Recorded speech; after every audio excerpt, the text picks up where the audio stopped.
Je voudrais résumer en deux mots et dire, naam, pour la garde des enfants, etc., ça n'a pas besoin de témoins, naam. Pour la garde des enfants, c'est avant 7 ans, c'est la mère qui les garde. Avant 7 ans. Après 7 ans, quand je dis c'est la mère qui les garde, yani, pendant la nuit, pendant la journée, ils sont avec leur père. Si je vous dis ce que dit Sharia, à partir de 7 ans, ce sont eux qui décident. On les fait choisir. Ce sont eux qui décident.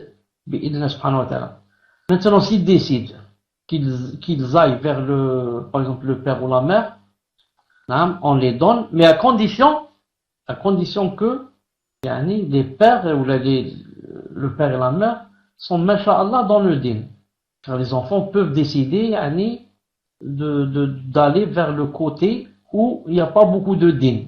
Car les enfants aiment quelqu'un qui n'est pas yani, dur dans le din, qui n'est pas sérieux, beaucoup sérieux dans le din, car ils aiment jouer, ils aiment sortir, plaisanter, etc. Donc, des fois, ils choisissent la mère parce que, par exemple, son din est faible. Ou le contraire. Si c'est le père qui est faible dans le din, ils choisissent le père. Dit, on va avec le père. C'est le manège, c'est les sorties, etc. Il n'y a ni slap ni rien. Voilà. Ce sont des enfants. Pourquoi on les appelle des enfants? C'est pour ça que, en islam, même s'ils choisissent celui qui est faible dans le din ou le pervers, le juge ne les donne pas. Malgré qu'il a choisi, il lui dit non, tu vas avec l'autre. Pourquoi tu as choisi celui-là? Non, comme une fois ça s'est passé dans le tribunal. C'est le salaf qui raconte. Le juge a donné par exemple au père, quand il lui a dit qu'est-ce que tu choisis, il a dit par exemple choisis le père.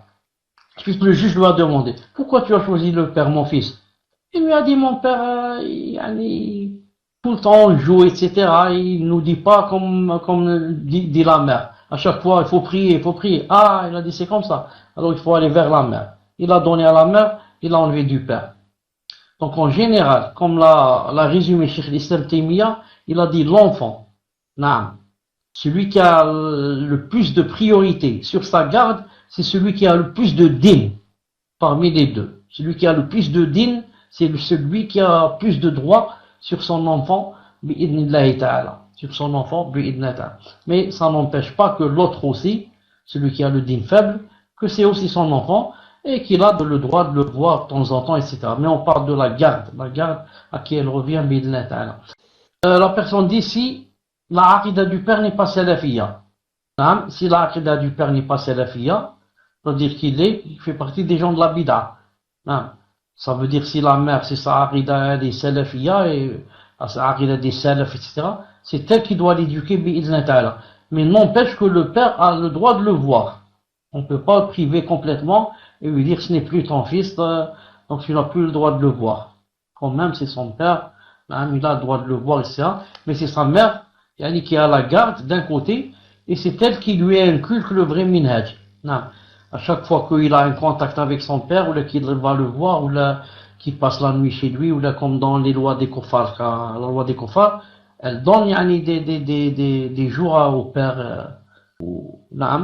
Donc dans ce cas, chaque fois qu'il revient vers elle, elle doit lui corriger les erreurs. Et lui dire voilà, ça c'est ton père, etc. Mais quand il dit ceci, cela, il ne faut pas l'écouter. Voilà la vraie arida, voilà le vrai minhaj. Et comme ça, c'est une grande responsabilité. Car ça ne suffit pas d'avoir seulement des enfants, mais encore faut-il les éduquer sur le vrai minhaj et la vraie arida. Le parent, les liens de parenté avec le père, même si la arida est mauvaise, non, même s'il est kafir, même si mon père, c'est un bouddhiste, il reste toujours mon père. S'il me demande d'aller lui acheter des choses ou d'aller lui acheter des médicaments ou bien de l'aider dans telle et telle chose, c'est toujours ton père. C'est toujours son père et on ne rompt pas les liens avec lui, mais on essaie plutôt de lui faire des rappels et de voir comment bi'idnillahi ta'ala le pousser et lui montrer le chemin en demandant à Allah subhanahu wa ta'ala de le guider. En demandant à Allah subhanahu wa ta'ala de le guider. Car si maintenant, à chaque fois, on a un père kafir, ça veut dire on va plus lui parler, et rompre les liens, خلاص, donc c'est très grave. Ah.